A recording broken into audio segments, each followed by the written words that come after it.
vez, ¿no? Un proceso de organización de todo esto, ¿no? El equipo de Societe ha trabajado incansablemente en esto. A Luciano, acá, se lo van a agradecer únicamente desde Societe de Luciano por el trabajo.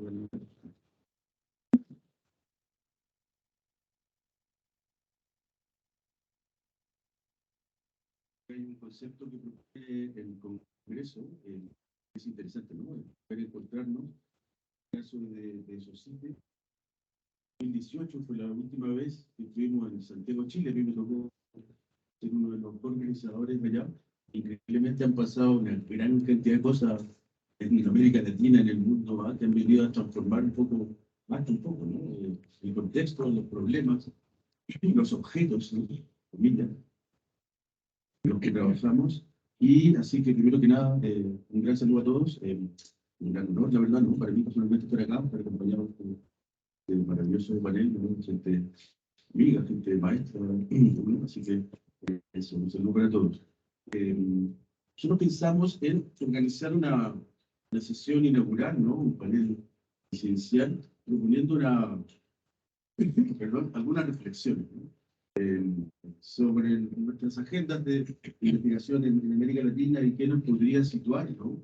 Respecto de lo que pueden ser agendas globales u otras líneas de trabajo, ¿no? De investigación que justamente vemos con una increíblemente amplia este Congreso, ¿sí? Entonces, lamentablemente no tenemos a EVE ahora un problema de energía, ¿no? Así que no nos va a poder acompañar. Sí, claro, energía eléctrica, no de energía eléctrica. Es admirable energía. Pero ella preparó una presentación. Si no logra conectarse en los próximos minutos, voy a poner el sombrero de Eve. Voy a intentar comentar un poco las cosas que ella nos quería presentar. Porque para algunas de esas cosas hemos estado involucrados trabajando juntos. Y primero, quisiera hacer una pequeña reflexión, una presentación, una introducción de allí, digamos, ¿no? Que en fondo tiene que ver con lo siguiente, ¿no? Va a ser una reflexión, ¿no? Han pasado infinidad de cosas, ¿no? Infinidad de problemas, conflictos, debates, controversias, caos, desastres. En realidad, cuesta marcar, pensamos en la lógica de las distinciones, cuesta marcar el lado positivo de las distinciones, ¿no? Es una gran cantidad de fenómenos que han ocurrido en nuestro contexto. Y debemos decir que hay, yo no sé si estamos en un paraíso CTS, hoy día en un infierno CTS. Es decir, realmente como nunca, los problemas que nosotros trabajamos están en el centro de las agendas públicas, están en el centro de la observación y de los problemas y de la sensación de incertidumbre respecto a las transformaciones de la sociedad contemporánea. Muchos de los objetos, digo comillas, entre comillas, que nosotros trabajamos, son objetos que son completamente, como algunos le llaman, nítidos, ¿no? Objetos sociotécnicos, objetos que articulan en sí problemas sociales, culturales, ambientales, científicos, técnicos, ¿no? Que muestran esa implicación, digamos, ¿no? Esa, algo que podríamos llamar esta complejidad sociocientífica, sociotécnica. El mundo está, pareciera dominado por esa clase de objetos, ¿no? Basta mencionar quizá todas grandes cosas que están en el centro de todas las discusiones hoy día, ¿no? Todo lo que es la pandemia, ¿no? Es decir, la comillas, capacidad de agencia, ¿no? De un virus, ¿no? Ya sabemos que no funciona solo, no funciona en un principio puramente biológico, ¿no? No se trata solo de un contexto social que ayuda a su diseminación, sino una forma, una configuración social que constituye el virus mismo, por decirlo así. Entonces, y esa cualidad de los objetos es un objeto CTS por excelencia. Por eso no hay mucho paraíso. Y lo malo es que ese paraíso justamente genera una serie de problemas profundos, ¿no? En la sociedad contemporánea. Y esta nueva forma de complejidad también, lo que hace, pareciera, ¿no? Me parece a mí que instala una idea que viene un poco de otras disciplinas, ¿no? Instala esta idea de la gran disciplina en el sentido siguiente. El mismo objeto virus, o el mismo objeto cambio climático, ¿no? Que pone en escena una relación bien interesante entre la observación de fenómenos micro, ¿sí? Yo estoy trabajando con gente en el mundo austral, la ciencia que es la ciencia en Magallanes, la ciencia antártica. Mucho de lo que hacen allá es investigar espacios micro, ¿no? Y esos espacios micros muestran, la observación de microespacios muestra rápidamente transformaciones globales. Esa es la gracia que tiene, ¿no? Una nueva forma de hacer ciencia allá. Entonces, lo que pareciera que ocurre es que esos objetos hoy día ya no solo son objetos que integran dimensiones, sino que muestran unos niveles de integración que son particularmente interesantes, ¿no? La distinción entre un nivel físico, químico, biológico, ecológico, social. Lo interesante no es conectar los niveles, sino que se generan niveles que cruzan esas distintas niveles, ¿no? Lo que tendría que darle llamar nivel de integración. Ahora, y, perdón, hay allí una cosa que parece interesante, ¿no? David Bloom, un antiguo texto, ¿no? Criticando y recuperando a Marcel Mauss, ¿sí? Alguien lo acusa de ser un mosiano. Pero Marcel, no sé, amigo lo conozco, me critica eso. Pero Marcel Mauss decía una cosa muy interesante, ¿no? Cuando funda una sociología del conocimiento, dice hay dos planos, ¿no? El plano de las interacciones y el plano de las clasificaciones. ¿Sí? Y Bloom dice, lo que le faltó a Mauss es la noción de red. Si lo que articula esos dos planos, pensamos que es la red, se nos abre entonces un mundo de nuevos objetos, ¿no? De objetos de investigación, que son los propios objetos con los cuales nosotros trabajamos. Entonces, la idea de red hoy día pareciera que nos sirve mucho, ¿no? Para articular esas distintas dimensiones, esos objetos, ¿no? O esas dimensiones sociales, culturales, tecnológicas, etcétera, ¿no? Y venía con un trabajo, un colega, mirando la noción de red en los estudios sociales de la ciencia y la tecnología en América Latina. El trabajo que estaba esperando ser publicado por un libro accesible. Y hay cosas bien interesantes, ¿no? Es decir, no es fácil explicar cómo se usa la idea de red, ¿no? Como Rosano, ¿no? Rosano que nos propone una de las primeras propuestas en América Latina de la idea de una red de conocimiento, por ejemplo. Entonces, lo que nosotros veíamos en ese estudio es que hay distintas formas, distintos mecanismos para entender la red, ¿no? Una es cómo se articulan actores para la producción y la gestión de ciertos conocimientos.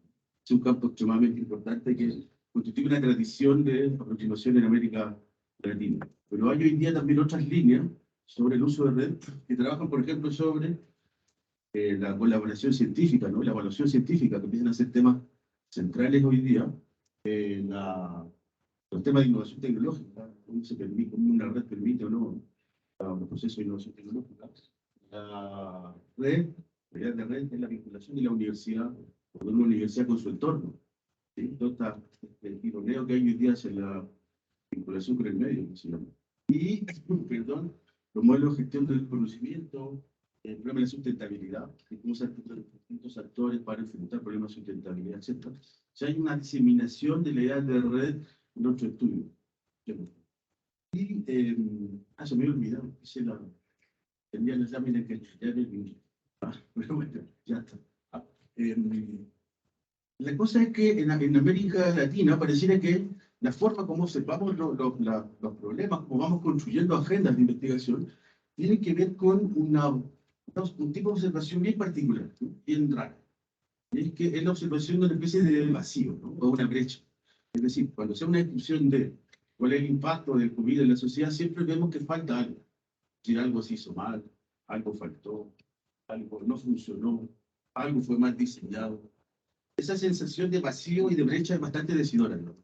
Yo tengo la impresión que ese vacío intenta ser llenado justamente por los estudios sociales de la ciencia y la tecnología. Decimos que ese vacío es tanto una incertidumbre, ¿no? Como una dificultad de observación de la complejidad que tienen los fenómenos que analizamos. Entonces, los estudios tratan, ¿no?, de llenar ese vacío, ¿no? Y ese vacío resulta que ya no es solo una cuestión epistémica, ¿no? Podemos entrar en esa discusión, ¿no? Es decir, todos los problemas de complejidad, incertidumbre, incompletitud, etcétera, responden también a otra cosa que es tanto más relevante, ¿no? Y es que, en el fondo, que si no logramos llenar ese vacío explicativo, lo que se viene es desastre, ¿no? Es decir, la sensación que no se logra contener, no se logra gestionar socialmente un problema científico, técnico, este problema va a redundar no solo en un problema, sino ya va a escalar, no va a generar un desastre. Es un poco la sensación.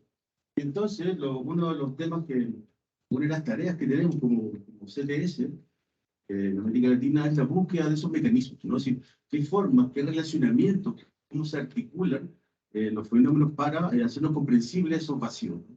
O esas brechas de observación. Y entonces, hay varios campos, aquí quisiera pensar más bien, ¿no? Hay varios campos en los que esto parece estar ocurriendo, tanto en... Sí, esto de Génesis sí lo hemos puesto más ciego. Varios problemas, ¿no? Que los cuales podemos fácilmente ver estos fenómenos y que tienen mucho que ver con el tipo de trabajo que vemos en este congreso y que vemos, no sé, en las escuelas doctorales, que vemos en los laboratorios paper. Tiene que ver con todos estos problemas, por ejemplo, de las descripciones y las regulaciones computacionales de los sociólogos. Es decir, no se trata solo de informáticos inscritos o inscritos en una dinámica social, sino que el objeto que estos producen, los software, regulan nuestras relaciones sociales. Es decir, los informáticos empiezan a escribir esas cosas que nosotros queremos hacer, ¿no? Escribir sobre la sociedad. Fenómenos como ese, fenómenos como las controversias, las conflictividades socioambientales, los desastres socioambientales que vemos en todos lados, ¿no? Que se diseminan, tienen la misma característica, ¿no? Las controversias en torno a pandemias, decía, las conexiones de fenómenos micro-macro, los problemas de disparidades territoriales, ¿no? Las profundas disparidades territoriales que observamos, etcétera. Todas tienen esta misma característica y aparecen nuevas formas de hacer ciencia que vienen a mostrar un poco caminos, ¿no? Dónde observar y dónde hacer nuestro trabajo y nuestro linkaje, ¿no? Entre problemas sociales y el aporte a la resolución de estos problemas sociales, ¿no? Luego naturalismo, ¿no? La gente que decía antes, no observa un fenómeno micro, inmediatamente hace la conexión micro macro y de vuelta.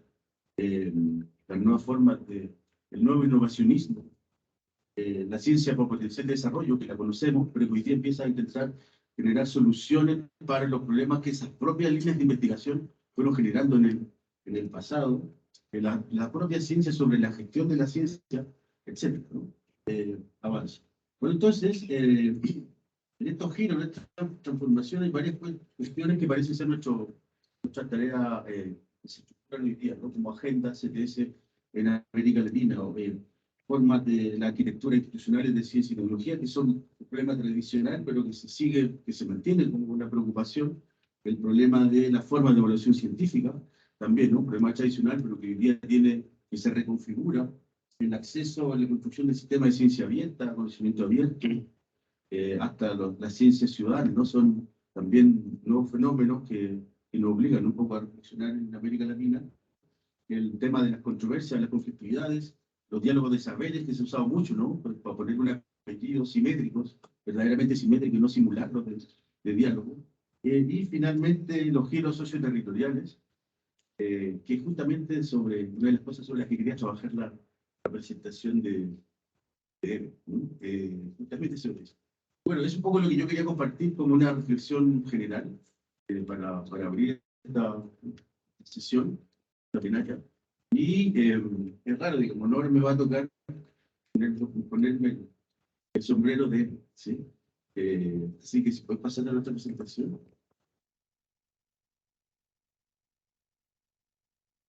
Decía que el trabajo que nos quería presentar Elia, perdón, tiene un poco que ver con esta última dimensión. Es decir, cómo... Hola, yo ando por acá, ¿no? Pero bien. Sí, lo veo a Luciano y veo a Cristina. Por el teléfono y dos velas, que no sé si se ven por ahí. Pero bueno, ¿qué hacemos? ¿Presentamos? Sí, ya, dame un segundo que pongo tu presentación. Bueno, puedo ir conversando. ¿Qué? Puedo ir conversándolo si quieres, es para avanzar, ¿no? Están viendo, sí, ya está. Bueno, eso puedes pasar a la siguiente, porque lo que quiero hablar realmente es de esta idea de descentralizar el territorio y ver el problema de lo local, ¿no? Que a pesar de toda la retórica, lo que vemos al final es que la despriorización de lo local es un problema real en el mundo actual, ¿no? Porque una ausencia de compromiso nacional serio con el ámbito local, que a menudo es perjudicial para la producción de conocimiento efectivo por la ausencia de debates intelectuales y de deliberaciones serias, ¿no? Entonces, los científicos que quedan allá o que van allá a trabajar en esas regiones, cuando quieren probar el valor y aplicabilidad de su trabajo local, tienen mucho problema, ¿no? Bueno, el interés local entonces suena a provinciano, a poco importante, y eso es un tema que tiene importancia para el futuro, nos parece, porque no pueden seguir creciendo las zonas metropolitanas, haciéndose más grandes o qué sé yo, sino que tienen que crecer de manera más pareja, ¿no? Porque pareciera que lo local es provinciano, es limitado, no logra trascender el contexto inmediato, ¿no? Y entonces ahí entra un montón de gente, un montón de grupos remotos, provincianos, comunidades marginales, actores heterogéneos, ya sean científicos y mujeres, hombres y mujeres de negocios, la sociedad civil, indígenas, campesinos u otra gente, ¿no? Simplemente con mencionarlos parece que se resuelve el problema, ya está listo, ya están incluidos, y a otra cosa, a lo que interesa, a lo importante, y esta forma de encarar las demandas sociales no crea más espacios para evaluar los argumentos en contra o responder a ellos, constituyendo una situación que parece contraproducente para una agenda nacional de desarrollo más equitativa, ¿no? Entonces, con lo que hemos trabajado es con la idea de descentralizar el Estado. Y ahí vemos que los límites de la acción estatal son porosos, ya que son el resultado de procesos permanentes de desafío, de restauración y relegitimación, llevados a cabo por personas, grupos e instituciones estatales y no estatales. Descentralizar el Estado, en este sentido, significa dejar de mirarlo desde su núcleo que son las ciudades capitales, las agencias de poder y el Poder Ejecutivo Nacional. La descentralización intenta revertir rápidamente y a veces traumáticamente los resultados largos, procesos históricos por medio de transferencia de recursos, atribuciones y poder en general desde la cima del Estado hacia las bases del mismo Estado o sociedad, ¿no? Esta es una inquietud compartida, no es una cosa mía. Lo hemos hecho con amigos, con colegas chilenos y argentinos que eligieron trabajar y vivir en el reino de lo local, ¿no? Y con ellos venimos analizando cómo operan las nociones de descentralización y descentramiento a través de ejemplos de prácticas cognitivas autoritarias específicas, fundamentadas y situadas, su potencial, sus limitaciones en el extremo sur del continente sudamericano, en dos países vecinos, en Chile y Argentina. Entonces, en este estudio de las dos Patagonias trabajan Ronald Cancino, que está ahí con ustedes, Cristina Flores, que también anda por ahí, y Elías Bartisevic, que no sé si está o no, pero a quienes saludo fervorosamente y agradezco todas sus enseñanzas. Revisamos las formas en que las agencias y funcionarios del Estado ubicados en áreas sociales y o geográficamente periféricas con respecto a los centros metropolitanos de ambos países replican o no lo que sucede a nivel nacional o innovan creativamente, ¿no? De lo que se trata es de construir la categoría Estado, porque lo que queremos de hecho es descomponer las categorías Estado argentino, Estado chileno, para explorar la multiplicidad de razones, intereses o intenciones presentes en la creación y actuación de las agencias y los sujetos que las componen a nivel regional, imponiendo diferentes percepciones desde las dos arquitecturas políticas nacionales, una que es formalmente centralizada en Chile y otra descentralizada, Argentina. Y hay tres fenómenos significativos que tomamos para mirar con más cuidado, con más atención.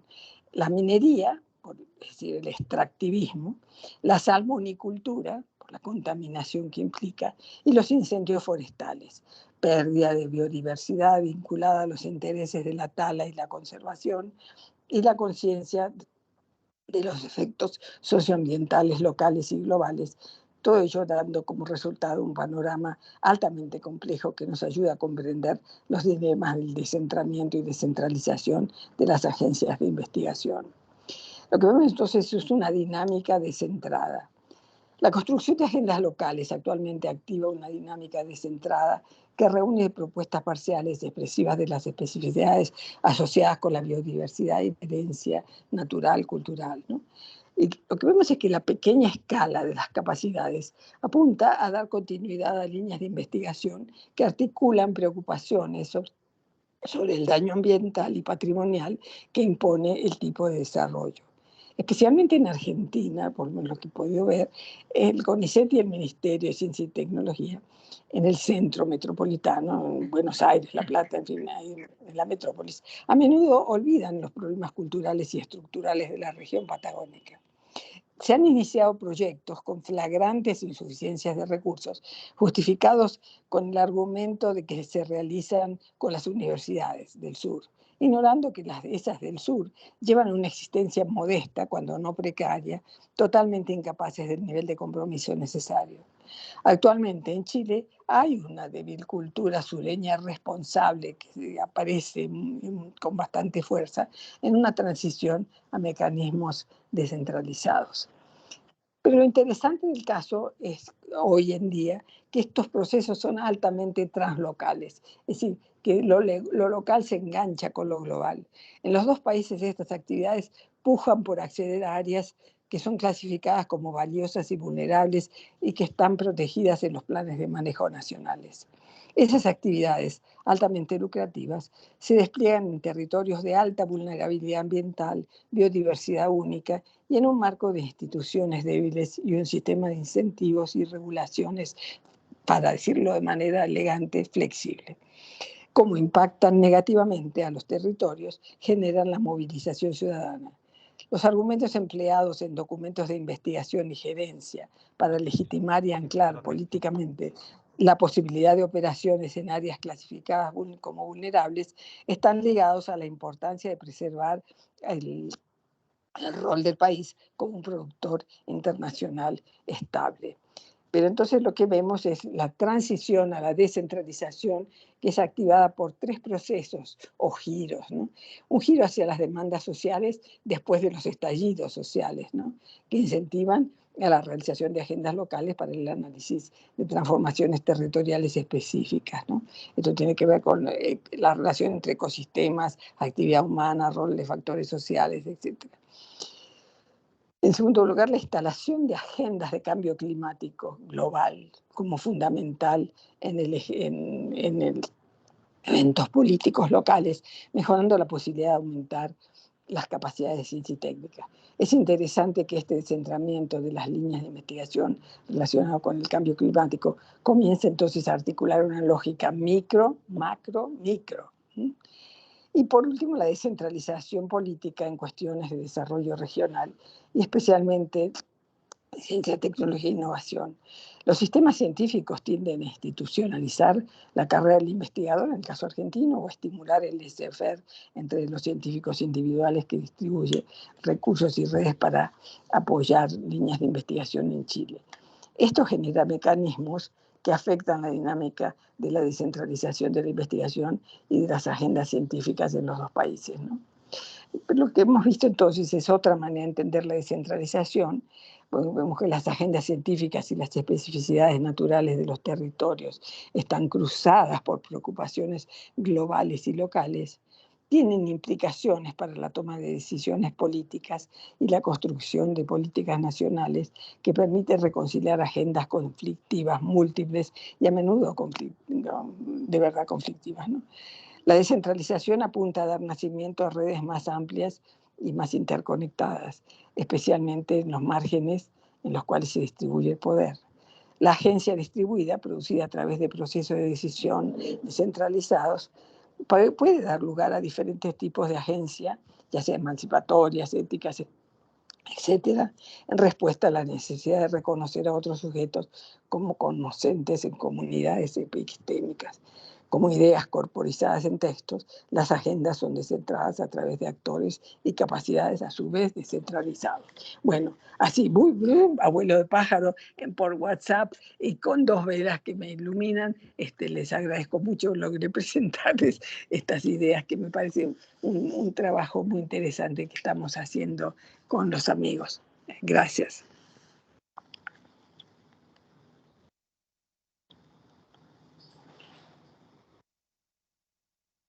¿Se entendió? Luciano, dime. Sí, sí, se entendió perfecto. Pero, Bueno, no soy yo. Muchas gracias. Bueno, la metáfora.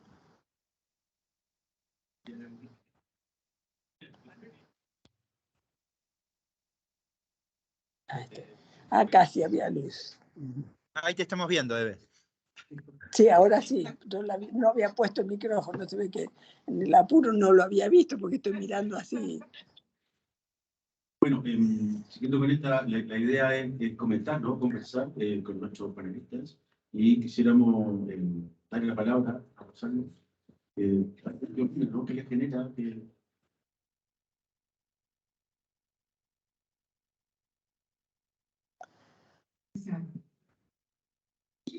Qué bueno que se organice este panel. Yo creo que es una idea que está siempre en los congresos nuestros de pensar en las agendas de investigación de la región, ¿no? Creo que lo hemos discutido en varios momentos y me parece que es una buena decisión haber retomado esto. Y yo plantearía aún más que habría que constituir un grupo de trabajo de SOCITE que trabaje sobre esto y que entonces venga más preparado al nuevo SOCITE para haber trabajado sobre este tema de las agendas, ¿no? La verdad que lo que voy a presentar yo es una organización, ¿no? Y un poco algunas ideas a la luz de lo que Eve nos planteó, que nos fue circulado con anterioridad, ¿no? Y también un poco a la luz de la revisión del programa de este congreso, ¿no? Este congreso conjunto de SOCITE-CTS. Entonces voy a tratar de ser breve, tú me dices, Ronald, 10 minutos, yo creo, y voy a referirme a 3 aspectos que me parece importante considerar para pensar en nuestras agendas. Los enfoques teórico-metodológicos, que sería el primero. Después me referiré a algunos comentarios sobre las especificidades territoriales que acaba de exponer Eve. Y el tercero es la formación y las características de la formación de nuevas generaciones. Creo que eso tenemos que pensarlo permanentemente porque nuestro reemplazo va a llegar pronto y está llegando, ¿no? Bueno, sobre el primer tema, los enfoques teórico-metodológicos, realmente, sin haber hecho un ejercicio como el que se debiera haber hecho y revisando el programa del Congreso, destaca el énfasis en temáticas que hasta hace poco no estaban presentes en nuestros congresos, en nuestras reuniones bienales, ¿no? Y bajo otros conceptos, otros marcos, que ahora agrupan a muchos de los estudiosos del campo, ¿no? Me refiero, por ejemplo, al enfoque decolonial, principalmente referido a la gobernanza en la tecnociencia, la tecnopolítica emancipadora, el nacionalismo y la producción de conocimiento, el extractivismo cognitivo, los conocimientos locales, tradicionales, en fin, ¿no? Desastres naturales, el tema de las autonomías y las soberanías tecnológicas, por ejemplo, en alimentación y agricultura, ¿no? Incluso ejes del Congreso que plantean acerca de la investigación, si otra investigación es posible, ¿no? Entonces, creo que hay temáticas nuevas, pero yo también creo que es con conceptos distintos, pero son temáticas que existían desde los años 60 y los 70. Entonces, eso creo que es, amerita sí que es como un jalón, ¿no? Amerita como una reflexión. Al mismo tiempo, bueno, estas temáticas nuevas, ¿no? Bajo otras percepciones, contrapuntean con temáticas novedosas que tienen que ver con la inteligencia artificial, las relaciones entre arte y ciencia, los estudios sobre la ignorancia, que me sorprende mucho, que la verdad es muy sugerente para nuestro país, ¿no? El giro hermenéutico, en fin, ¿no? Y otras temáticas clásicas que están aquí desde hace mucho tiempo y a las que ya no voy a referirme, ¿no? Entonces, bueno, lo que se observa es como una presencia de viejos y nuevos enfoques, por lo que se refiere a nuestras actividades del sur global y énfasis importantes en enfoques que han permeado las ciencias sociales en general en nuestra región, ¿no? Como son los estudios de coloniales, el extractivismo, las discusiones sobre las autonomías, soberanías que parecen ponerse como de moda con estos conceptos, ¿no? Bueno, yo pienso que requerimos de una profunda reflexión sobre todo esto, ¿no? Sobre todos estos enfoques y un análisis de sus posibilidades, limitaciones, sesgos, ¿no?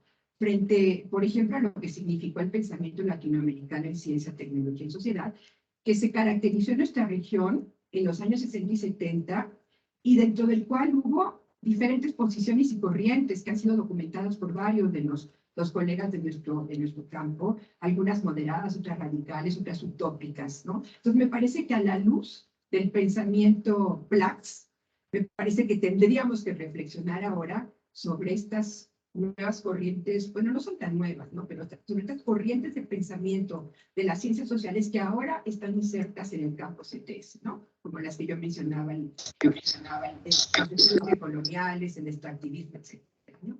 Entonces, bueno, creo que ese es un tema que me parece que tiene que ser un tema obligado de reflexión y ver si estamos realmente avanzando con estos enfoques, ¿no? Y bueno, y hacernos preguntas, ¿no?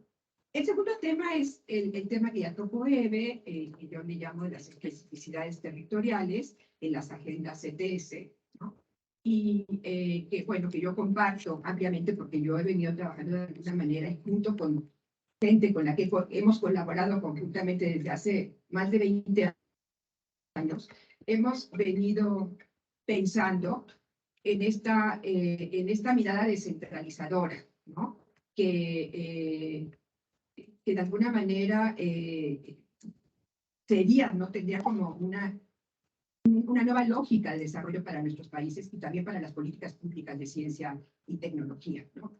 Efectivamente, las especificidades de los territorios dentro de nuestros países y sus condiciones frente a fenómenos globales como los que ya mencionaba, el cambio climático o incluso qué pasó a nivel territorial, a nivel local, con la manera de abordar la pandemia que estamos todavía de la que estamos tratando de salir, ¿no? Yo creo que hay diferentes respuestas. Ay, qué bárbaro. Hemos documentado cómo se han construido capacidades territoriales en ciencia, tecnología y sociedad, pero también se han ensayado políticas locales, estrategias locales o territoriales de desarrollo. Entonces, a pesar de las agendas estatales de políticas de ciencia y tecnología. Entonces, yo creo que ahí, me parece que en América Latina hay, si bien no muchos trabajos, pero sí hay trabajos importantes que han documentado estas dinámicas que se generan a nivel territorial, a nivel local, o nivel estatal, o nivel regional, ¿no? En donde participan diversos actores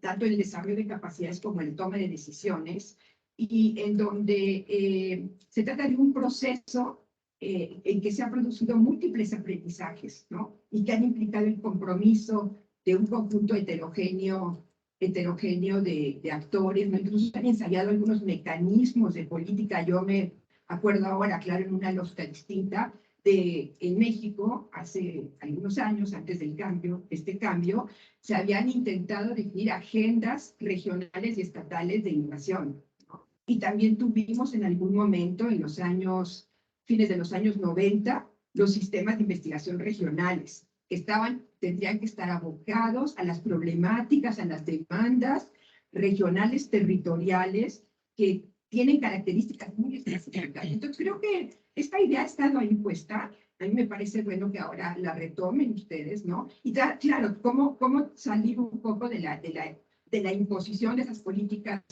a nivel nacional y también de la imposición de algunas políticas que vienen desde lo internacional o lo transnacional, ¿no? Pero creo que allí tenemos una gran riqueza para pensar en nuevas estrategias de desarrollo para nuestros países, no solamente de ciencia y tecnología, ¿no?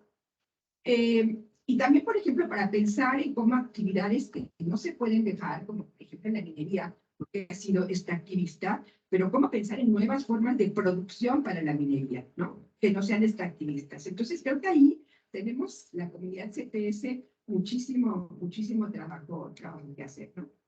Y por último, bueno, algunas ideas sobre la importancia de pensar en la formación futura de nuevas generaciones. Creo que esto es de la mayor importancia y junto con mi colega y amiga Michelle Chauvet, planteamos algunas ideas en uno de los newsletters previos al Congreso Conjunto que estamos teniendo ahora, a partir de la experiencia mexicana en el campo, que no fue una experiencia planeada ni que obedeció a una estrategia en particular, sino que obedeció a circunstancias particulares, ¿no? Entonces, reflexionando con Michelle sobre las limitaciones que hemos tenido en México de no contar con programas de posgrado específicos, ETS, como los que tienen en otros países, ¿no? Pensamos que, sin embargo, desde una perspectiva formativa disciplinaria, en el marco de diferentes programas de posgrado en ciencias sociales, algunos en sociología, otros en ciencia política, en antropología, en políticas públicas, se ha contribuido a la formación de jóvenes y nuevos investigadores con una visión amplia y en la que concurren numerosos enfoques, teorías y metodologías, ¿no? Esta estrategia que hemos adoptado en la práctica, dada la escasez de posgrados especializados, ha ayudado a enfrentar, nos parece, uno de los problemas generales de nuestro campo, que se ha subrayado por numerosos practicantes, pues por Pablo Kramer, en diferentes momentos, y que es el desapego del campo CTS a las ciencias sociales, ¿no? Entonces, nos parece que estos procesos formativos, que procesos formativos de este tipo, de formar cuadros en campos disciplinarios más amplios, en los que estén al tanto y actualizados los estudiantes de los enfoques, de las teorías, de los enfoques metodológicos existentes, podría ayudar muchísimo al campo CTS y sobre todo a no caer en estas modas, ¿no? O imposiciones de ciertas corrientes que yo siento que hay un giro, digamos, ¿no? Hacia ciertas corrientes y ciertos enfoques y que las disciplinas de las ciencias sociales nos dan una riqueza enorme para pensar en un futuro, en la formación de los jóvenes y también en el futuro de la agenda de investigación para nuestro campo. Bueno, yo lo dejaría ahí, son tres aspectos que me parece importante.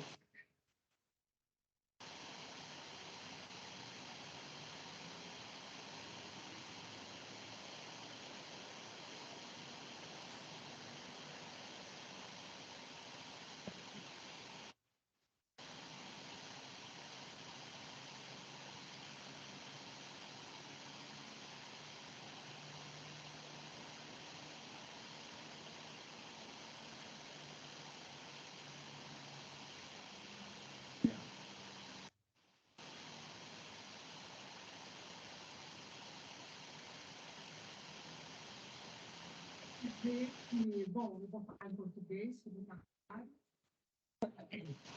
Vou falar em italiano. Foi-se o tempo que eu tentava falar em espanhol e nunca consegui, agora nessa idade eu resolvi que eu vou falar em português sempre. Eu queria agradecer o convite feito e dizer que obrigado pelo convite e dizer que fiquei tão emocionada de ver a Hebe, foi tão bom te ver, Hebe, mesmo que você, infelizmente, não esteja presente. Eu fiquei muito feliz de poder, outra vez, escutar você falar e outra vez concordar tanto com você fala. Parece que, assim,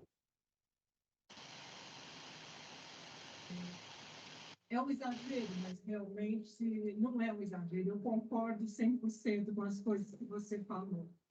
E aí, bom, o que eu entendi como a minha função era que eu iria comentar sobre as coisas que a Hebe propôs, e é um pouco isso que eu vou fazer com relação aos pontos que me chamaram mais atenção na exposição da Hebe.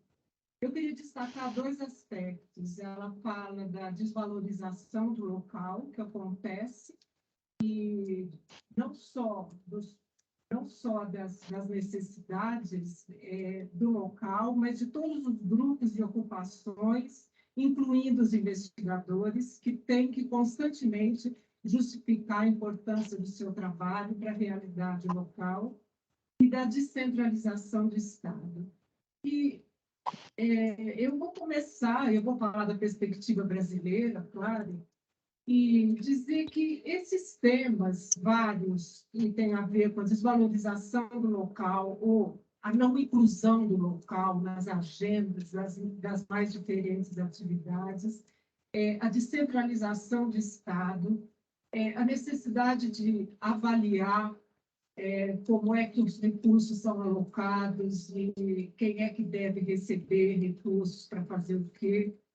Essas coisas, a formação dos pesquisadores, como a Rosalba apontou, e várias outras coisas, não são temas novos na nossa política. E se a gente continua insistindo nisso, depois de tanto tempo, é porque as coisas não foram resolvidas e talvez algumas das soluções que a gente tem apresentado em alguns momentos não eram as mais importantes ou eram difíceis, elas são complexas e é muito difícil de ser implementada.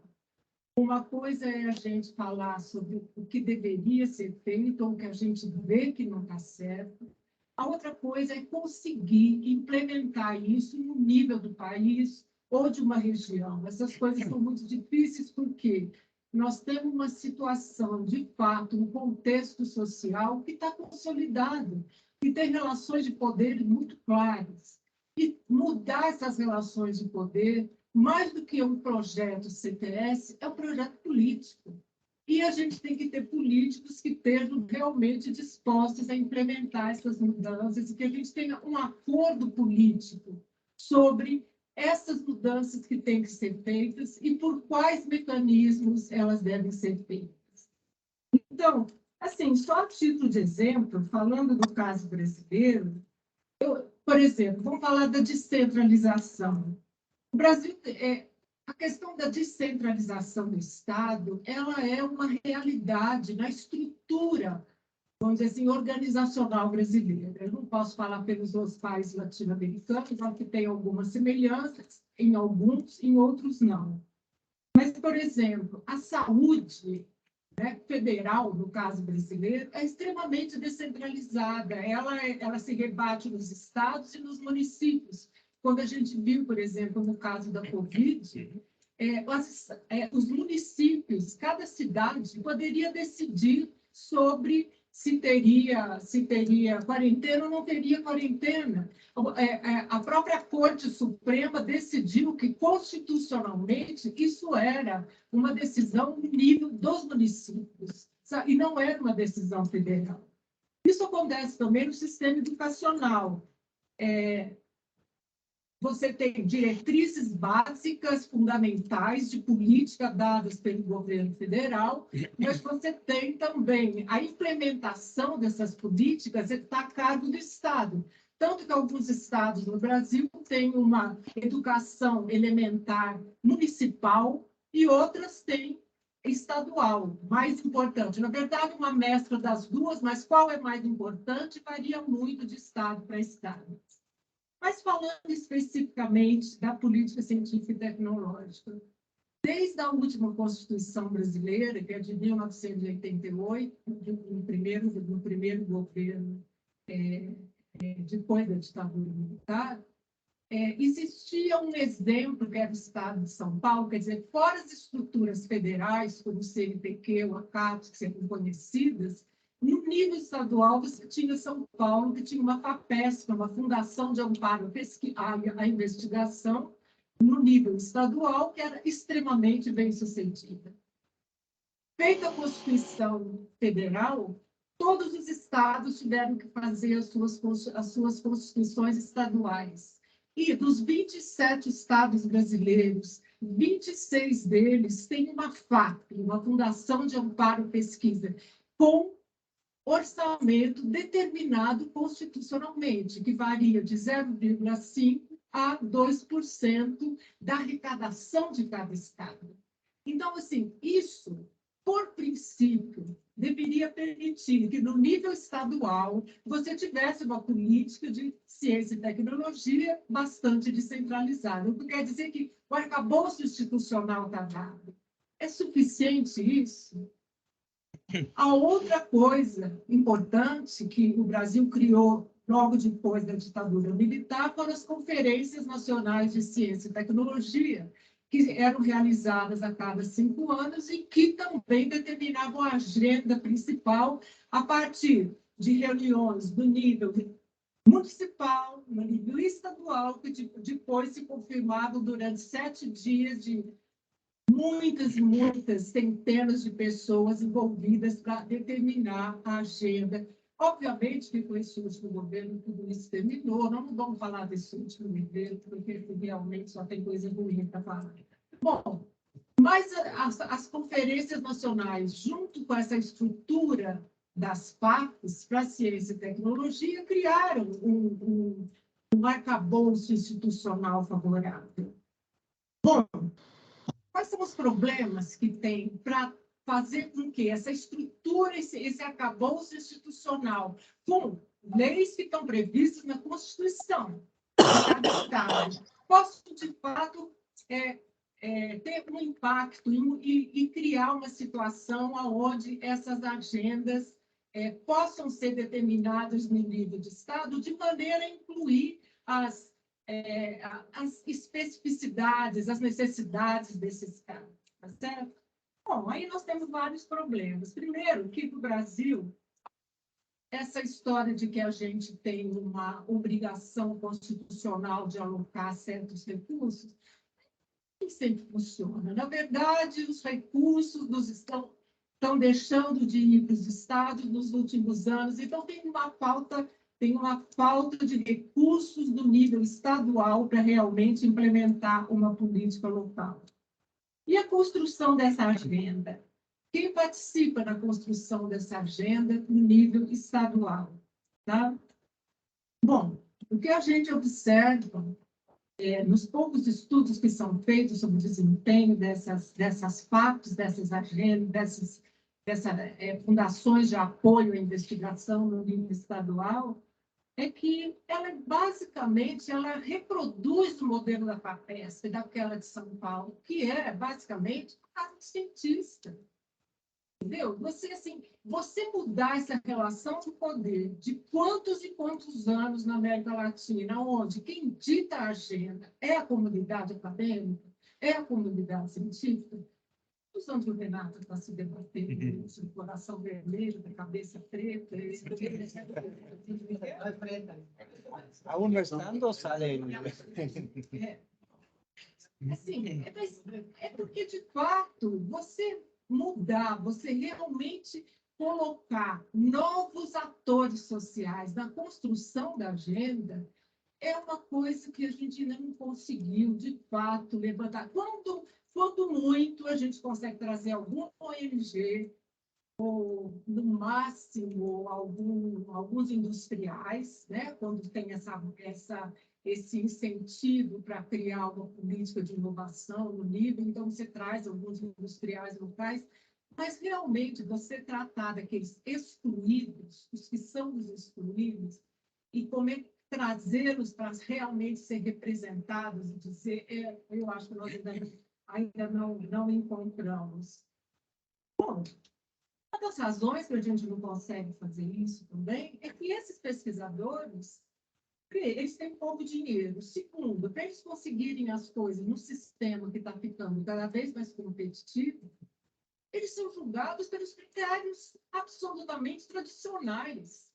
Ninguém quer saber, quando o pesquisador pede recurso para a FAPESP, se ele trabalhou levantando os problemas das comunidades locais. Na verdade, ele é avaliado pelos critérios mais tradicionais de avaliação, o número de papers que ele publicou, o número de alunos que ele formou. E o tempo, como todos nós que estamos na academia sabemos, é restrito.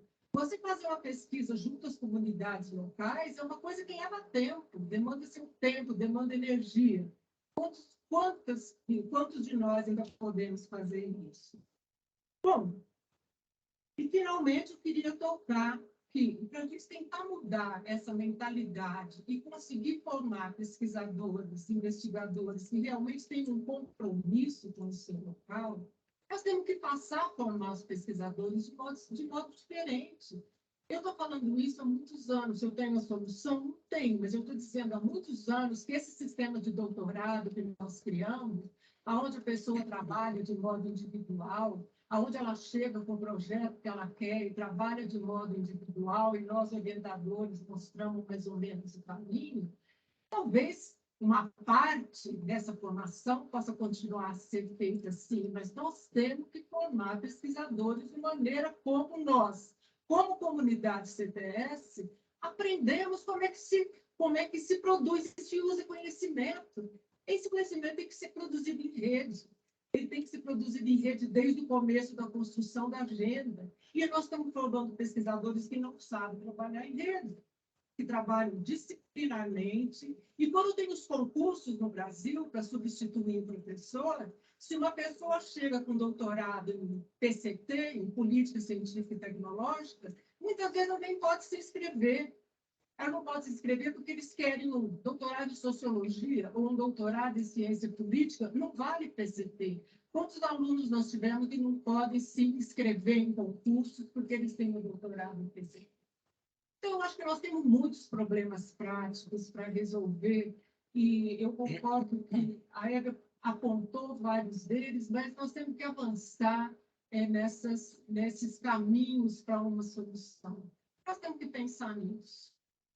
Eu falei muito. Obrigada.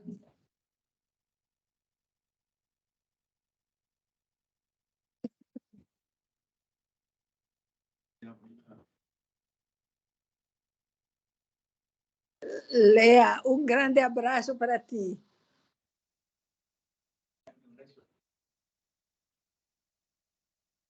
Decía que esto amerita hay cosas que ordenar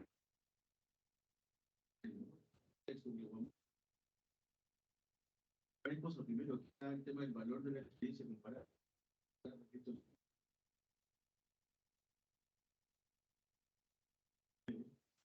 Estos lugares, ¿no? El valor de la experimentación, pareciera que es la dificultad para sostener experimentos locales y difundirlos, que traiga aprendizaje, tomarlo en política y que se puedan sostener en América Latina, ¿no?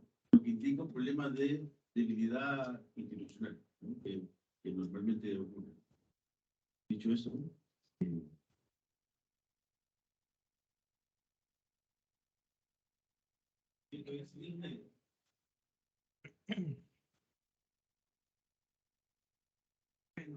buenas tardes.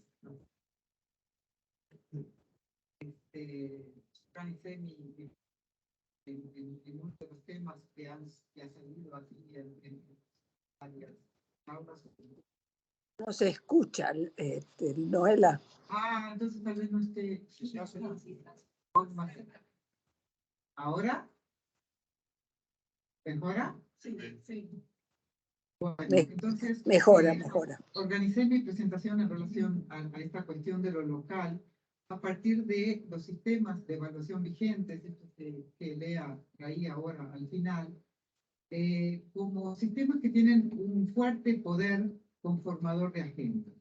Y esta sistemática de evaluación que está vigente globalmente y con algunas variaciones locales, pero con muchos elementos comunes, tienden a direccionar las agendas de investigación hacia una ciencia global, aquella que está liderada, producida y publicada en los centros científicos más desarrollados. Entonces creo que estos mecanismos, por un lado, generan una homogenización de las agendas y, por otro lado, una estratificación de las agendas hacia temáticas de interés internacional. Bien, esto ha sido ya bastante documentado por la literatura, por la investigación anterior, en el sentido de generar un desfase, un desacomodo entre la ciencia producida y las necesidades locales, tanto nacionales como en un nivel subnacional aún mucho más fuerte. en parte porque lo local tiende a ser visto como irrelevante o como no interesante para esos circuitos globalizados de producción y más bien de publicación de conocimiento, excepto en algunos casos, cuando lo local o lo nacional está muy claramente vinculado a problemas globales o climáticos. Trabajamos sobre la Amazonia en Brasil, bueno, es un tema local y global al mismo tiempo, pero no todos los problemas tienen esta característica. Y por otro lado, como muy claramente han argumentado los trabajos de Kramer y Thomas, de Araceli y Schultz, esto también genera una ciencia producida localmente que es poco aplicable en la medida en que no parte de esas necesidades locales, como apuntaban aquí las colegas anteriores. Bien, entonces quería sistematizar un poco esto, diciendo que hay por lo menos 5 mecanismos, tal vez más, por los cuales los sistemas de evaluación vigente, de forma muy asociada con políticas de internacionalización que nuestras universidades están promoviendo fuertemente, inducen agendas científicas que tienden a generar ciencia con baja relevancia local. Una primera, y ya esto está bastante discutido y por suerte ya está puesto es bastante criticado, tiene que ver con la centralidad de los papers en revistas internacionales de alto impacto. Esto ya viene siendo discutido por David y Bello desde los años de trabajo de 2000. Lleva a emparejar el criterio de calidad que está vigente con la ciencia que es producida la ciencia mainstream, producida en los centros científicos más desarrollados. Entonces, cuando somos presionados por los sistemas de evaluación a publicar en estas revistas de alto impacto, evidentemente tenemos que adecuar nuestras agendas a estas audiencias internacionales, a los enfoques, a las teorías que son discutidas en estas revistas, y evidentemente eso nos lleva a adecuar los temas que trabajamos si queremos publicar en esas revistas que luego nos van a dar bastantes puntos. Estoy diciendo esto y obviamente lo estoy generalizando porque hay contratendencias, por suerte, hay resistencias, hay mecanismos que ya están discutiendo esto, y yo misma como editora asociada de Engaging Science Technology Society soy parte de un proceso de transnacionalización de CTS, por ejemplo, que va precisamente de encuentro con esta tema.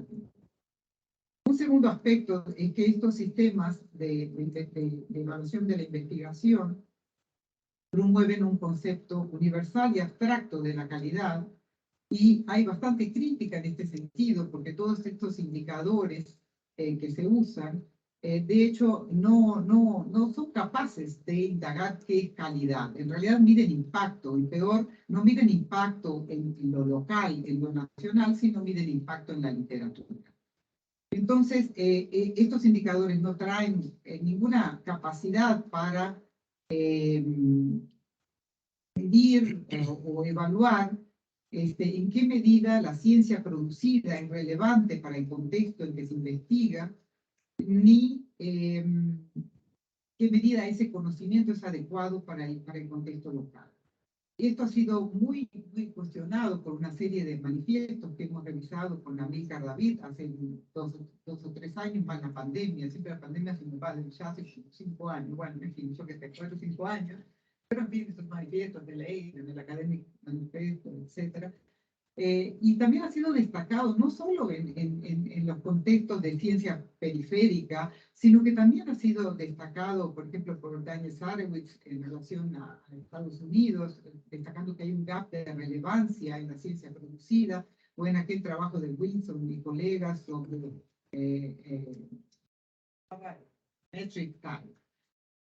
Bien, así entonces, ¿qué sucede? Los investigadores, digamos, si los investigadores son llamados a responder a estos sistemas de evaluación, van a sentir que, bueno, lo que se les pide es atender a estos criterios de calidad descontextualizado al formular sus agendas. Y naturalmente esto tiene efectos epistémicos también en la medida de que se generalizan prácticas de producción de conocimiento bastante homogeneizadas, que muchas veces llevan a que las instituciones produzcan, a pesar de sus visiones muy diversas, produzcan productos científicos muy similares para adecuarse a estos criterios, como muy bien lo ha trabajado Federico Bassen y Sierra Pereiro, por ejemplo, en relación a los centros de producción de conocimiento en agricultura, que acaban produciendo papers que, bueno, tienen mucho que ver con las visiones a los conocimientos. Un tercer mecanismo de estos sistemas es que estimulan muy poco la creatividad y la interdisciplinaridad. Es mucho más complejo evaluar un paper interdisciplinar o un proyecto de investigación interdisciplinar que uno disciplinario. Entonces, eso ha generado una tendencia a una ciencia un poco innovativa, porque claro, si uno tiene que correr atrás, y ahora estábamos en un workshop de papers, con varias revistas afiliadas a Forest antes de empezar este evento, y todos los jóvenes que están haciendo sus doctorados están realmente desesperados por estas demandas y están pensando en publicar y que si esta revista, y si publico una revisión de libro, vale, no vale, cuenta, no cuenta, y entonces, bueno, eso genera ya desde muy jóvenes una tendencia a adecuarse a lo que se pide en términos de indicadores y obviamente aventurarse poco en términos de creatividad científica, en términos de interdisciplinaridad. Bueno, nosotros estamos en una área interdisciplinaria, como Lea estaba al final, eso nos genera un montón de problemas en la carrera. El punto que a veces yo estoy deprimida y les digo a mis alumnos, bueno, si quieren venir a hacer una maestría en políticas públicas está todo bien, pero después te vuelven a salud, o te vuelven a educación, o te vuelven a no sé qué, porque no va a pasar en ningún punto. Y es así, lamentablemente. Bien, entonces, eso evidentemente lleva a que los problemas locales, que muchas veces son caracterizados por bastante complejidad, requieren de abordajes interdisciplinarios que estos sistemas no facilitan. Un cuarto punto es la primacía del inglés. Y tenemos una mesa ahora sobre the politics of language, que va a ser creo que mañana de tarde. Pero bueno, todos sabemos que hay una mayor valorización por todos nuestros sistemas de investigación, la forma en que se evalúan, de los papers publicados en inglés. Y esto ya ha sido muy estudiado, esto es un mecanismo que genera adhesión a agendas foráneas, porque bueno, para publicar en inglés también hay que dialogar con la literatura en inglés, que es una literatura hegemónica y que es una literatura con la cual podemos dialogar en muchos puntos y que en otros aspectos no nos resuelve nada de los problemas locales o nacionales, que tienen su especificidad. Y obviamente también nos lleva a usar conceptos que fueron desarrollados en otras realidades, a veces de forma muy poco. Bien, si nos dedicamos a escribir solo en inglés, y escribir en inglés es importante si queremos dialogar con el mundo, no estoy diciendo que no lo sea, pero también no podemos reducirnos a un mundo científico de una sola lengua, porque las lenguas locales son sumamente importantes, inclusive las lenguas regionales en los países que las tienen, muy importantes para que el conocimiento producido tenga utilidad, para que los tomadores de decisión puedan leer algo, para que los movimientos sociales tengan acceso al conocimiento que se produce con los públicos, y así, por ejemplo, toda la literatura que tiene que ver con las profesiones, y eso tiene que ser hecho en lenguas locales, e inclusive en lenguas regionales. Y finalmente, el tema de que tenemos un sistema internalista de evaluación, tanto de papers como de proyectos, como de cualquier evento o actividad científica, y esto lo destacaba Lea al final, ¿no? Evaluamos por pares desde siempre, y evidentemente la nueva administración pública que tanto penetró nuestras universidades ha llevado a las burocracias, digamos, a ser un actor importante en la evaluación de la ciencia. El innovacionismo ha llevado a que los agentes, bueno, las empresas tengan algo que decir sobre esto, pero faltan una cantidad de actores relevantes para conformar las agencias. Las agendas, nos faltan usuarios, nos faltan los potenciales afectados, ¿verdad? Nos faltan una cantidad de actores sociales para conformar agendas que sean, en fin, democráticas y que nos lleven a un conocimiento que tenga relevancia, que sea importante para estos contextos nacionales.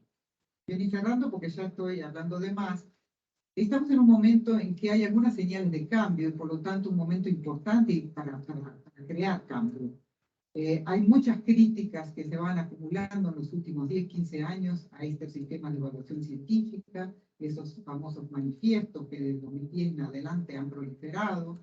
Tenemos en la escena local algunas manifestaciones y manifiestos elaborados por Claxo en América Latina.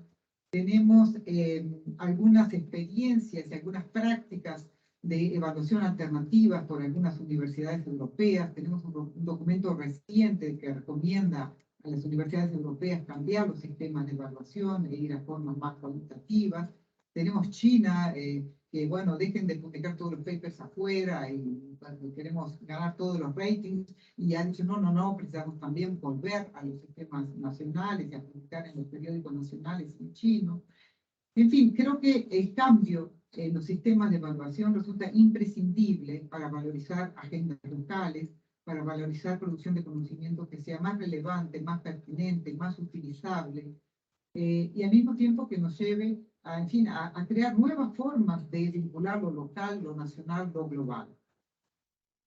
Incorporando actores más diversos en la producción de conocimiento, que nos lleve a un nuevo concepto de excelencia científica, y que nos lleve de alguna forma, o que consigamos de alguna forma romper todas estas infraestructuras que se han creado con estos sistemas de evaluación y que nos llevan como por un tobogán siempre a lo mismo, porque ya están, ¿no? Todo, la formación, la forma de hacer, en fin, un postdoctorado fuera, la forma de publicar, es toda una cadena, ¿verdad?, de mecanismos que nos lleva a reforzar este tipo de actividades.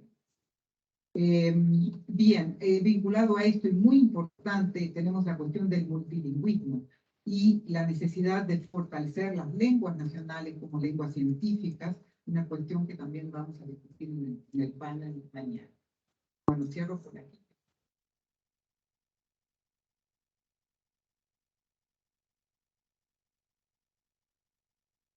Del giro, ¿no?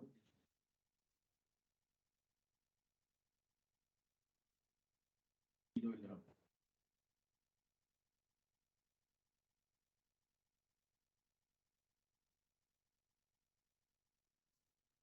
en realidad, ¿no? Giro, además hay una fundamentación teórica robusta, que es el poder.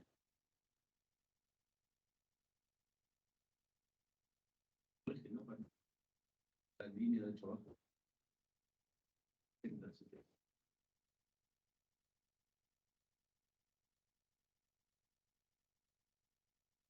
Buenas tardes. Qué tarea complicada que me dejan.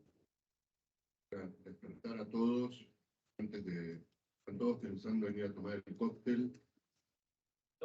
Ya se 2 cócteles. Ya se dijo todo lo que se podía decir. Me dejan acá a inventar algo sobre la marcha. Bueno, inventaré. Eve, ¿me escuchas? Bueno. No, está. Eve, ¿estás? Sí, está. Bueno. Está silenciado. Bueno, a ver, de todo lo que dijeron, yo voy a tratar de hacer una mirada reflexiva, un poco en donde había empezado Rosalba, acerca de, bueno, ¿qué estamos haciendo nosotros con el campo CTS latinoamericano? Desde ya les adelanto que voy a hablar un poco, pero algunas de las cosas que voy a anunciar están en un par de artículos que se están publicando ahora en Engaging STS. En una especie de trampa que me hicieron porque me dijeron que el artículo era muy largo y que lo partiera en 2, y entonces eran 9.000 palabras y me lo partieron en 2, y ahora se van a publicar 2 papers de 9.000 palabras.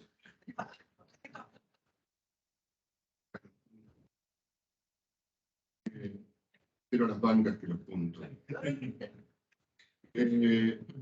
Primera cuestión del enfoque teórico-metodológico. Yo creo que hace por lo menos 50 años que estamos en una tensión en América Latina entre cuáles son los objetos legítimos que nos interesan, con todas las restricciones que planteaban Lea, Rosalba y Noela, y con cuáles son los marcos teóricos adecuados para dar cuenta de eso. Y encontré una cita de un colega que se llama Dewey Fu, y que escribe en la revista East Asia STS, y se pregunta lo siguiente, hablando desde el sudeste asiático. ¿Acaso no hemos enseñado a nuestros estudiantes CTS a través de los estudios de caso que aún todavía provienen en su mayoría de Occidente, sea Euroamérica? Y ahora voy a hacer un comentario acerca de la precisión conceptual. Eso no lo dice Fu, lo digo yo. ¿Y no hemos teorizado nuestros propios estudios de casos CTS en Asia Oriental, también en su mayoría desde perspectivas teóricas occidentales establecidas, tales como la sociología del conocimiento científico, Scott, o sea, la construcción social de la tecnología, Ant, es decir, la teoría de Torred, mundo social, feminismo, cyborgs, biomedicina y todo eso? Esta es lo que se preguntaba Fu de cómo estaban formando a los estudiantes CTS en Asia. Y nosotros nos formulamos exactamente la misma pregunta. Digo, ¿en qué medida todos esos marcos hegemónicos nos sirven para dar cuenta de nuestros objetos? Esta es la primera pregunta que debemos formular, ¿no? Porque tuvimos, por cierto, en este artículo del que estoy haciendo, se habrán dado cuenta, propaganda, yo ahí me pregunto si esta aplicación acrítica de estos marcos, si da lo mismo estudiar el auto eléctrico que estudió Calón que estudiar la urna electrónica en Brasil. Da lo mismo, los actores son similares, lo podemos extrapolar sin ninguna adecuación teórica, metodológica. Y entonces, en ese artículo digo, hago un repaso de las agendas de investigación de América Latina de los últimos 50 años, y me gustaría simplemente mencionarles algunos ejemplos de cómo el artículo se llama Paradojas Constructivistas y hace referencia a cómo el conocimiento situado, planteado por la emergencia de las perspectivas constructivistas de los años 70 en adelante, formularon que todo conocimiento es situado, pero algunos son más situados que otros. Y por lo tanto, no necesitan justificarse como tal, ¿sí? La ciencia central no necesita justificación. Y yo hago una pregunta, ¿cuántas veces aparece la palabra California en el libro Laboratory Life de Latour y Bullinger? Pregunta, ¿cuántas veces? Una, en todo el libro, ¿no? En un momento que aparece una becaria de la Universidad de California y aparece ahí, por suerte ahora tenemos PDF, entonces puse buscar California, y aparece una sola vez. ¿Cuántas veces aparece la palabra Francia en el libro Las reglas del arte de Bourdieu, donde analiza el surgimiento del campo literario? Cero. Cero. El nacimiento del campo literario francés, Flaubert y compañía, es el nacimiento del campo literario, punto. ¿Sí? Sin embargo, cuando Marcos Cueto estudia la biología andina en Perú, o cuando Diana Obregón estudia la lepra en Colombia, o cuando Rosalba Casas estudia las redes del conocimiento en México, o cuando Eve Suri estudia la catálisis en Venezuela, o como Jaime Benchimol estudia las enfermedades tropicales en Brasil, o cuando yo mismo estudio la cooperación científica en Tierra del Fuego, o la enfermedad de Chagas, por la cual yo tengo hartas a varias generaciones de estudiantes. Tenemos que explicar qué es la enfermedad de Chagas, qué es la biología andina, dónde queda Perú, ubicarlo en el mapa, decir que es América del Sur, que es un país que está sobre el Pacífico y que no tiene salida a los dos océanos. Rosalba tiene que explicar qué es México, qué son estas redes de conocimiento, y después de explicar todo eso, hay que justificar por qué ese objeto es legítimo para formular las ideas conceptuales que surgen de ese objeto. De modo que, como decía antes, la ciencia central no necesita justificación, pero la ciencia periférica sí. Voy a hablar solo un minuto sobre la precisión conceptual. Cuando hablamos del norte, ¿de qué estamos hablando? México está en el norte. Egipto está en el norte, ¿sí? Pero Australia está en el sur, y Sudáfrica está en el sur. ¿De qué estamos hablando? Y ni hablar de la ciencia occidental, Western Science. ¿De qué estamos hablando? Estamos en Western Science en relación con qué? Sur, norte, occidente, oriente. Son categorías tan vagas que no nos permiten profundizar un análisis más robusto. Y entonces, tampoco la categoría de centro y periferia nos permite un análisis más robusto. ¿Cuál es el centro? ¿En relación con qué? Entonces, hagamos una reflexión metodológica y preguntémonos cuál es el nivel de análisis más adecuado. Los microestudios son muy interesantes, pero ¿en qué medida esos microestudios nos hablan de relaciones de poder y de estructuras que están afuera de esas microredes, pero que las determinan fuertemente? ¿En qué medida esas relaciones de poder influyen o no la dinámica de estos microestudios?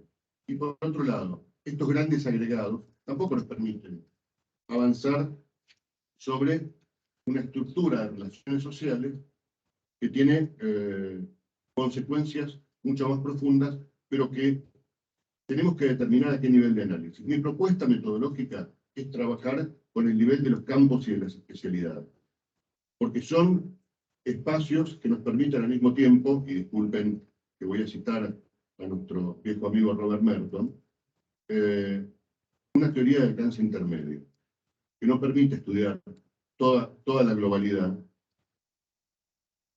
pero que tiene la suficiente generalidad para poder observar cómo ese campo se organiza a nivel internacional, cómo define sus agendas, y cómo en el interior de esas agendas hay asimetrías, hay construcción de objetos diferentes y demás. Por cierto, esta precisión conceptual que estoy proponiendo también incluye estas perspectivas postcoloniales. ¿Sí? ¿Postcolonial en relación con qué? América Latina, el periodo postcolonial empieza en 1810. ¿Estamos hablando de eso? Digo, me parece que, y por otro lado, yo saludo, y esto lo hemos discutido con una de las autoras que yo considero más aguda en estos temas, que es Sandra Harding, que ha hecho aportes tanto epistémicos como políticos sustantivos. Sin embargo, priorizan una pelea ideológica porque lo postcolonial puede, no tengo la cita textual, pero lo podría decir, puede poner de manifiesto aquello que permanece oculto. Ok, de acuerdo. ¿Pero a costa de qué? A costa de poner en relación la ciencia oficial, Western Science, con otros saberes. Ok, esto es muy importante. Hay otros saberes que si uno no adoptara estas perspectivas permanecerían ocultos. Pero hay otra ciencia, que es la ciencia oficial periférica. Y esa ciencia oficial periférica no tenemos todavía herramientas conceptuales para explicarla de un modo más robusto. Y entonces, quería dar algunos ejemplos de esta agenda histórica, y el que se me ocurre más evidente es el de los estudios sobre migraciones científicas. Brain Drain, que en los años 60 y 70 llamaron la atención sobre la pérdida de talentos, en particular en los países latinoamericanos, cómo esa agenda fue solo una agenda de los países periféricos. Pero esto no debería ser así, porque ¿cómo influyó esa migración de talentos a los centros más hegemónicos? ¿Generó alguna transformación? ¿Generó algún lugar de espacio cultural que modificó o no las agendas de sus países? Cuando uno va los últimos años, hay menos latinoamericanos, pero uno encuentra asiáticos en todos estos laboratorios. Yo me acuerdo, cuando hacía mi tesis de doctorado, en un laboratorio de Londres, todos los investigadores eran indios, tanto que lo llamaban The Indian Laboratory. Y entonces los ingleses se burlaban porque los indios trabajaban de 7 de la mañana a 12 de la noche. ¿Y esto en qué influía la ciencia inglesa? O esta es una pregunta que hay que formularse solamente desde la India, que perdió, entre comillas, perdió a estos talentos. Y lo mismo desde América Latina. Y más recientemente, la participación de científicos latinoamericanos en redes europeas. ¿Es algo que solamente tiene que ser analizado desde nuestra perspectiva latinoamericana? ¿Y qué papel tiene eso en las agendas que mencionaba novela, que son agendas internacionalizadas, pero que en función de esa internacionalización pierden relevancia local, porque necesitan internacionalizarse para legitimarse como tales. Entonces me parece que llegamos a un punto donde podríamos plantearnos que dejen que buscar el ayuda de memoria, que llegamos a la conclusión de que los estudios CTS en América Latina y en otros contextos en desarrollo también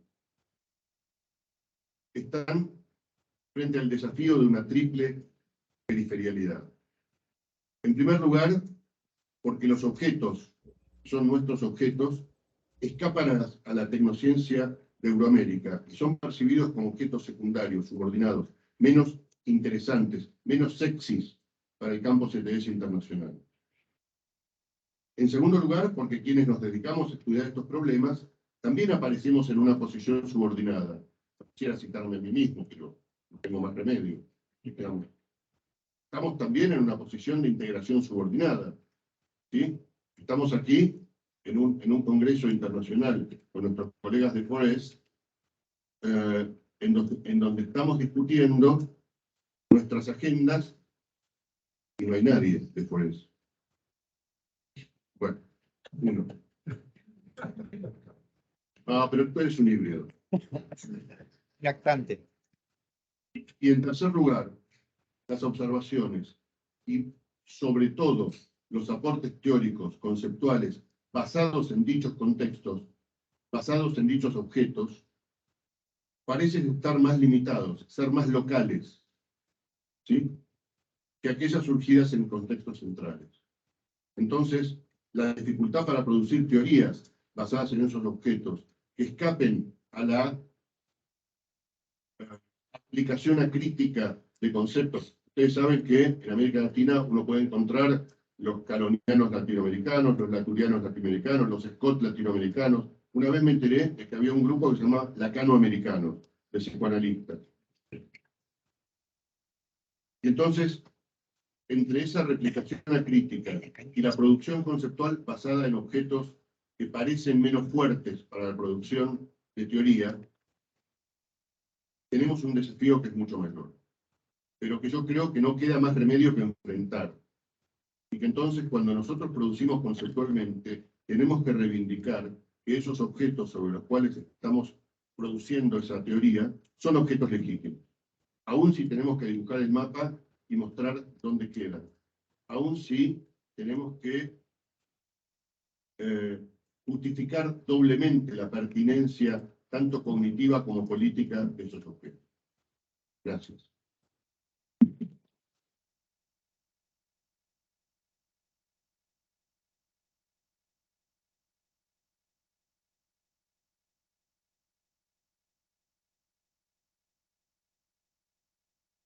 Dile a Eve que yo le apagué el micrófono. Tenía ese micrófono apagado por el...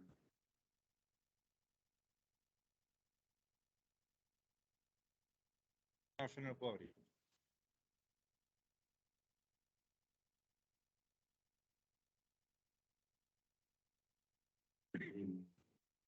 Inicio este panel, una de las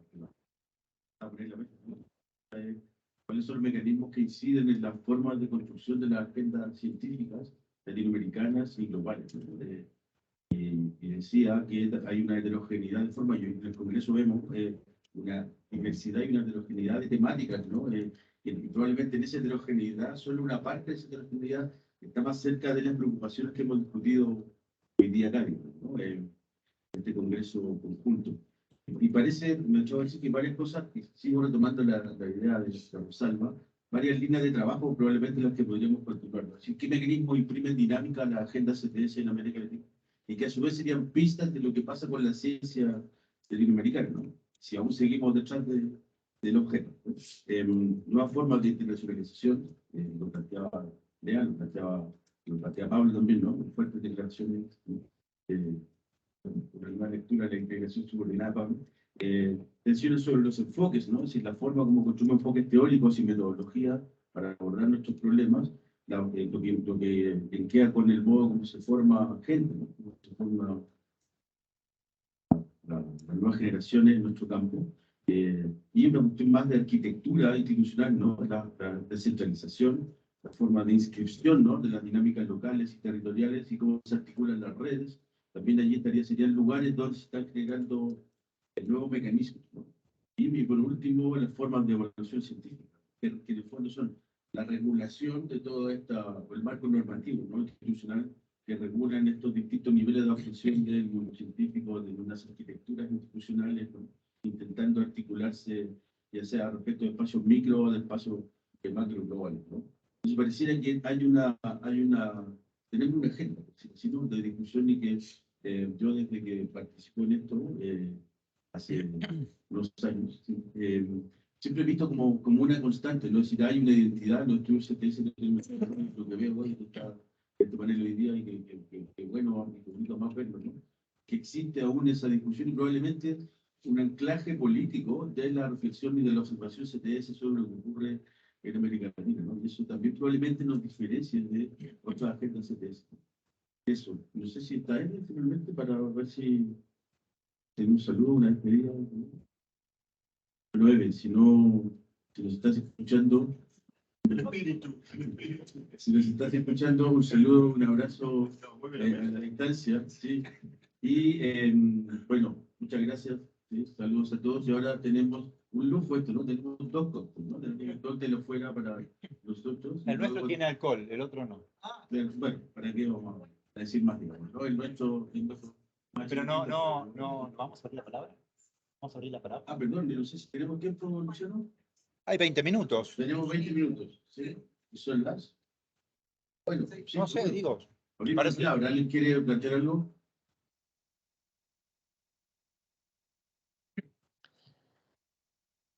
Bueno, yo no sé si puedo después Sí, te estaban diciendo hace rato si querías decir algo. No, bueno, esto es un desplome, porque no veo porque está todo oscuro, no escucho porque no se sube el parlante, así que es un desastre. Mira, una cosa que me parece que no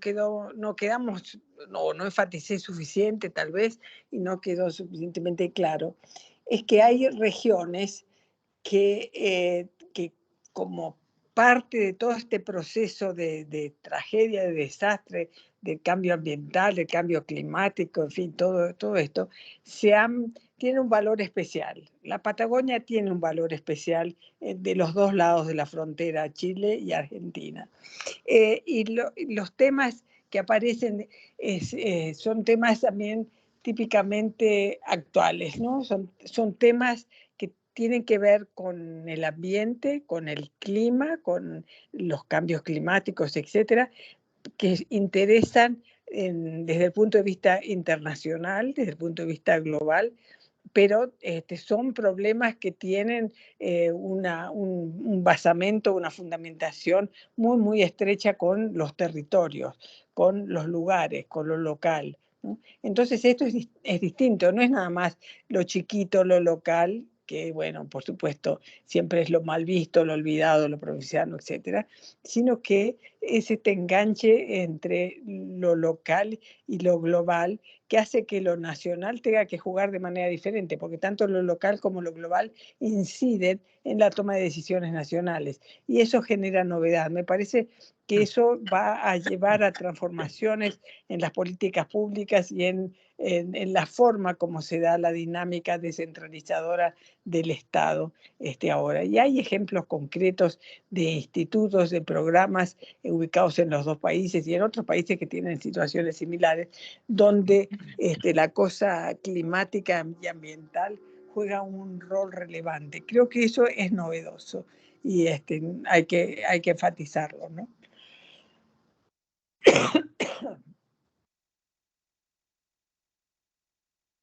Y con esto que estoy comentando a Pablo un poco, ¿no? ¿Estás peleando conmigo?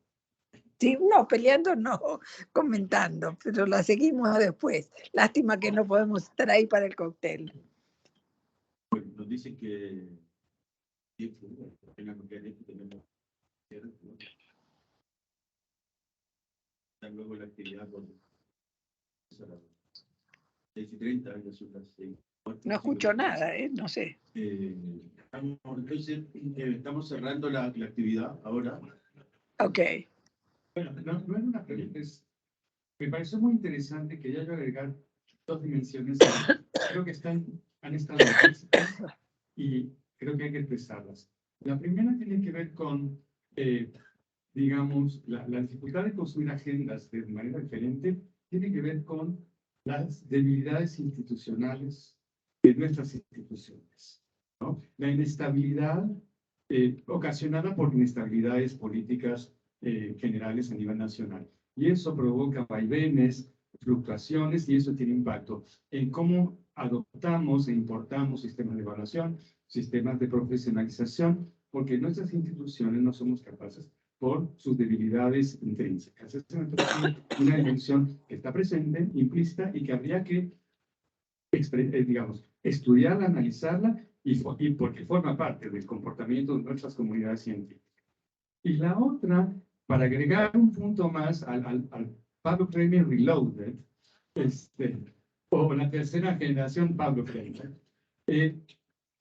creo que también hay casos en donde conocimientos producidos localmente, que han aflorado y que tienen una relevancia en el contexto local, acaban siendo apropiados por el norte global. Y eso me parece que es también interesante analizarlo. Era todo, son comentarios adicionales. Bueno, entonces, vuelvo a decir a todos, ¿no? Por darse el tiempo de venir buscar y sigamos conversando en el toque, ¿no? Gracias. Estamos por inaugurar el congreso.